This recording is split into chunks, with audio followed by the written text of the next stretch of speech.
It wasn't a shout. It was a raw, primal cry that cut through the noise of the city and froze Mark in his tracks. His hand tightened protectively around his 6-year-old daughter, Lily, as his eyes scanned the street. Against a graffiti-covered wall, a pregnant woman was doubled over in pain, her face slick with sweat despite the evening chill. Mark hesitated. Someone else will help, he thought. But then Lily's small voice broke through. "Daddy, is that lady okay?" That question shattered his doubt. He stepped forward. "Ma'am, are you in labor?" She could barely nod, gasping. "Phone broke. I tried calling a cab. It came too fast." Mark called 911, but the dispatcher's calm voice delivered a blow. "There's a major accident. No units available right now." He looked at Sarah, terrified, alone, and in pain. Help wasn't coming. It was up to him. Before we dive into this story, tell us in the comments, where are you watching from? Just moments before, Mark's world had been painted in monotones. It was a landscape of gray, the gray of the tired, cracked pavement under his feet, the gray of the overcast sky that promised a rain it never delivered, the deep, soul-crushing gray of the exhaustion that had settled into his very bones. Mark wasn't a hero. He wasn't even aspiring to be one. He was just a guy who had lost his wife, his vibrant, laughing Chloe, 2 years ago, to an illness that was as swift as it was cruel. Ever since, he'd been trying to navigate the choppy, treacherous waters of solo parenthood, and most days, he felt like he was drowning. His world had shrunk, contained within the 4 walls of his modest apartment and the bright, innocent, demanding universe of his daughter. Every morning was the same silent battle, a battle against the ever-growing stack of bills on the kitchen counter, their red, past-due notices like little flags of failure. A battle against the creeping, suffocating loneliness that was a faithful visitor in the dead of night, whispering all his inadequacies into the darkness. He was a man weighed down by the immense burden of being everything to one small person, haunted by the smiling photograph of Chloe on the mantelpiece. Her smile, once a source of comfort, was now a beautiful, painful reminder of a life that felt simpler, a life filled with laughter, a life where he wasn't doing all of this, every single piece of it, utterly alone, walking home from the park with Lily's small, trusting hand tucked safely in his. His mind had been stuck in a familiar, miserable loop, replaying the words from a letter from the bank that had arrived that morning. The words were formal, cold, and merciless. Foreclosure proceedings, failure to remit payment. They swam before his eyes, a testament to his inability to keep his head above water. He was falling behind. Again, the weight of it felt like a physical pressure in his chest, a constant, dull ache of failure. He was just so tired, tired of trying, tired of fighting, tired of feeling like he was letting everyone, especially the 2 people who mattered most, down. But now, standing on this cold, unforgiving city sidewalk, with the weight of a woman's agony and the imminent arrival of a new life suddenly thrust upon him, the exhaustion, the bills, the crushing loneliness, it all just evaporated. It was burned away by the sheer, overwhelming reality of the moment. In its place was a singular, laser-like focus. There was only the woman's cry, a sound of life in its most primal struggle, and his daughter's expectant gaze, a look that said she believed her daddy could fix anything. His fatherly instincts, that deep biological need to protect and to care, overrode every shred of his self-doubt. "Okay," Mark said to Sarah, his voice a new kind of steady. His mind, usually cluttered with spreadsheets and anxieties, was racing with a clarity he hadn't felt in years. He was just an accountant, a man who dealt in numbers, not in life or death situations. But for her, for Lily, he had to project a calm he did not feel. "Okay, we have to get you off your feet." His eyes darted around and spotted an abandoned bus stop with a grimy metal bench about 20 feet away.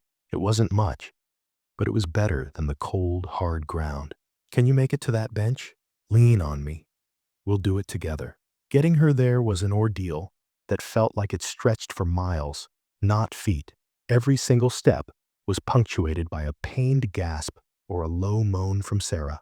With her leaning heavily on one arm, her entire weight a testament to her helplessness, and Lily clinging tightly to his other hand, a small, warm anchor in the chaos. Mark felt a surge of adrenaline he hadn't experienced since his old life. They finally made it. He carefully helped her ease down onto the cold bench, stripping off his own jacket without a second thought, and folding it to use as a makeshift pillow behind her head. "You're doing great," he lied, the words tasting like ash in his mouth. His own anxiety was a tight, painful knot in his stomach. He was completely, utterly, dangerously out of his depth. He was an accountant. What did he know about childbirth? He tried to recall scenes from movies, vague snippets of information, but his mind was a blank. And then, just when he thought the situation couldn't possibly get more dire, it got worse. Sarah let out a sharp, terrified scream that was different from the cries of pain. This one was laced with pure terror. "Something's wrong," she cried out, her eyes wide with a new, frantic horror. "It doesn't feel right. This isn't what the book said. Oh God, something is wrong." Her panic was a contagious fire, and it leaped to him in an instant. Mark felt his own carefully constructed facade of control begin to crumble. He could feel the cold sweat trickling down his back. And that's when it happened. A memory he had systematically, deliberately buried for years under thick layers of grief and regret came roaring to the surface, and he froze, the world around him dissolving into a ghostly echo. The grimy city street melted away, the sounds of traffic fading into a dull, distant roar. He was no longer on a sidewalk. He was in the back of an ambulance again, surrounded by the sterile, blinding white light of the interior. The air was thick with the smell of antiseptic, and something metallic he knew was blood. The only sound was the high-pitched, frantic beep of a heart monitor, a rhythm counting down to a tragedy. He was younger then, clean-shaven, his paramedic's uniform crisp and reassuring. He was Mark, the paramedic, confident, capable, sure of his skills and his place in the world. He'd loved that job, with a passion that had defined him. The adrenaline was a drug. The challenge of cheating death was a calling. The profound feeling of making a tangible difference was his purpose. He was good at it. He had saved so many, until the day he wasn't. The call had been for a little boy, the same age Lily was now, who had fallen into a backyard pool. The memory, unbidden and unwelcome, flooded back with agonizing crystal-clear clarity. The small, still, blue-tinged body on the unforgiving concrete, the desperate, frantic, rhythmic work of CPR, his hands pushing on a chest that refused to respond, the mother's anguished, soul-shattering screams that would haunt his dreams for years. He had done everything right.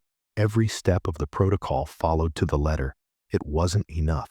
That single, monumental failure broke something fundamental inside of him. A few months later, when Chloe got her diagnosis, the pieces of his shattered confidence were too small to put back together. He quit. He couldn't bear the weight of another life in his hands. He traded his uniform for a calculator, burying the trauma in neat, predictable columns of numbers, where failure could be corrected with a backspace key. Now, that buried past was staring him right in the face. Sarah's terrified cry of "something's wrong" was the siren wailing all over again. And for a horrifying moment, he was that same paralyzed paramedic, convinced he was about to fail, that another life was going to slip through his fingers. "Daddy?" Lily's voice, small but insistent, cut through the ghostly echo of the heart monitor. It was an anchor in the violent storm of his memory, pulling him back to the present. He looked down at his daughter. In her eyes, there was no memory of his failure. There was no doubt. There was only pure, unshakable faith. She believed he could make it better. She believed in him. In that instant, something profound shifted deep within his soul. He wasn't just a failed paramedic. He was a father, and a father doesn't run. The fear didn't vanish, but it was shoved into the background, a dull hum instead of a deafening roar. The training, dormant for 2 long years, came rushing back to the forefront of his mind with an electrifying surge. He knelt on the dirty pavement in front of Sarah, taking her hand in his. His own was steady now. "Sarah, look at me," he said, his voice laced with a new, resonant authority that surprised even himself. "My name is Mark. I used to be a paramedic. I know what to do. But I need you to trust me. Can you do that?" She looked into his eyes, saw the fear had been replaced by a steely resolve, and gave a weak, desperate nod. The baby was coming, here, now, and he was ready. "Okay, Sarah," Mark began, his voice calm and steady, the voice of the man he used to be. "Tell me exactly what you're feeling. Don't leave anything out." His paramedic training, once a source of trauma, was now flowing back with surprising clarity and precision. He coached Sarah on her breathing, his words a rhythmic, soothing mantra that cut through her waves of pain and panic. "Breathe with me, Sarah. In through your nose, slow and deep, out through your mouth. That's it. You're in control." He had Lily move to the end of the bench to be the official lookout for the ambulance, giving her a vital job that made her feel important and kept her a safe distance from the most intense moments. A small crowd had gathered, drawn by the drama, their faces a mixture of curiosity and concern. An older woman, with kind eyes, stepped forward, wordlessly offering a clean, folded blanket from her shopping bag. A young man in a hoodie offered a bottle of unopened water. Humanity was showing its better side. "The baby's coming. I feel it. I have to push," Sarah cried out, her body arching on the bench. "Okay, Sarah. Okay. Listen to my voice," Mark coached, his focus absolute. As the baby's head began to crown, a moment of profound wonder and terror, he saw it. The umbilical cord, a pale, glistening rope, was looped loosely, but unmistakably, around the baby's neck. The old panic, the ghost of the boy by the pool, whispered its cold poison in his ear. "You're going to fail. Not again." He pushed it down, crushing it with sheer force of will.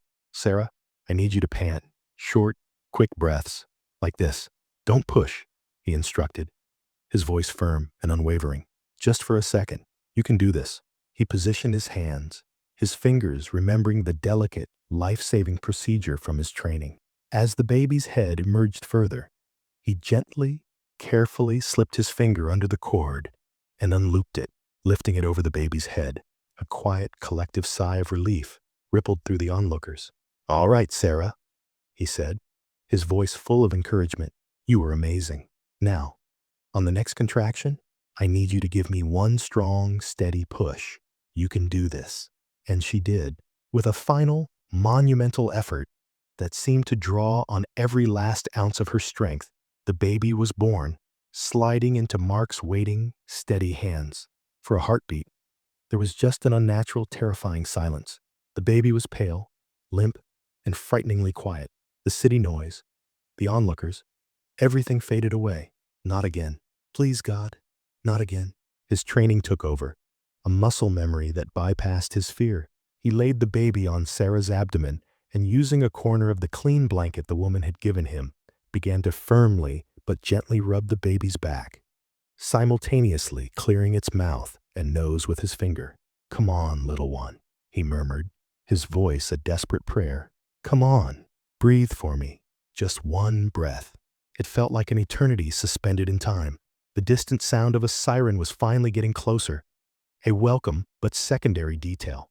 All that mattered in the entire universe was this tiny, unresponsive life in his hands. And then, a tiny sputtering cough, a weak, hitched gasp of air, and then a cry. It wasn't a loud, robust wail, but it was the most beautiful, magnificent sound Mark had ever heard. It was the sound of life victorious. Tears he didn't know he was holding back streamed down Mark's face, mixing with the city grime. He quickly wrapped the baby boy in the dry part of the blanket and placed him on Sarah's chest. The mother, exhausted and weeping, with overwhelming relief, looked at Mark with a gratitude so profound it needed no words. The paramedics arrived then, a flurry of professional, efficient activity. They took over, their voices calm and their actions swift. Mark stepped back, the adrenaline fading, leaving a profound, bone-deep satisfaction in its place. He walked over to Lily, who ran to him, wrapping her small arms tightly around his legs. He scooped her up, holding her tight against his chest, his heart overflowing with an emotion he couldn't name. Stories like this remind us that incredible courage exists inside all of us, often when we least expect it. They show that heroes aren't just in movies. They're disguised as ordinary people all around us. If you believe in the power of human connection and want to see more stories that restore your faith in humanity, please take a moment to subscribe. Your support helps us share these moments of hope. A week later, Mark and Lily stood outside a sterile hospital room, Mark holding a small, cheerful bouquet of flowers. The door opened before he could knock, and Sarah was there, her face tired, but absolutely glowing with a light that seemed to come from within. "Mark, Lily, I was hoping you'd come. Please, come in." In a small, clear plastic bassinet next to the hospital bed, a tiny, perfect baby was sleeping peacefully, his little chest rising and falling in a steady, reassuring rhythm. "I wanted you to meet him properly," Sarah said softly, her eyes locked on Mark's. "This is Leo." Mark looked at her, a little confused by the intensity in her gaze. "Leo. It means lion," she explained, her voice getting watery and thick with emotion. "For courage, for being a fighter, because of his father, and because of the man who saved him." The words hit Mark with the force of a physical blow, stealing his breath. A sense of pride, a clean, powerful feeling he hadn't let himself experience in years, washed over him, warm and healing. They talked for a while, longer than he expected. Sarah told him she was new to the city, that she had no family here, that she'd been terrified. In a way, he never thought he could. Mark found himself opening up, too, about Chloe, about his struggles as a single dad, about the ghost of his past as a paramedic. It felt like opening a window in a room that had been sealed shut for years, letting in the light and fresh air. As they left the hospital and walked out into the bright afternoon sun, the heavy gray cloak of grief and failure he'd been wearing for 2 years felt demonstrably lighter. Its oppressive weight lifted from his shoulders. That evening, as he tucked Lily into bed, she looked up at him with her serious old soul eyes. "Daddy," she said, her voice full of conviction, "you were really brave today." "I was really scared, sweetie," he admitted, the confession feeling important. "But you did it anyway," she said, as if it were the simplest, most obvious thing in the world. "That's what makes it brave." Later that night, long after Lily was asleep, Mark stood in his quiet living room, looking at the picture of Chloe on the mantel. For the first time in a very long time, her beautiful smile didn't bring a sharp, stabbing pang of grief. Instead, he felt a quiet sense of peace, of connection. He imagined her telling him she was proud. He had started that day as a man drowning in his own quiet gray struggles, a ghost in his own life. But by stopping to save someone else, he had inadvertently saved himself. He had rediscovered the part of him he thought was dead and buried forever. His strength, his purpose, and his lion-hearted courage. Sometimes, the moment you stop to save someone else is the moment you finally save yourself.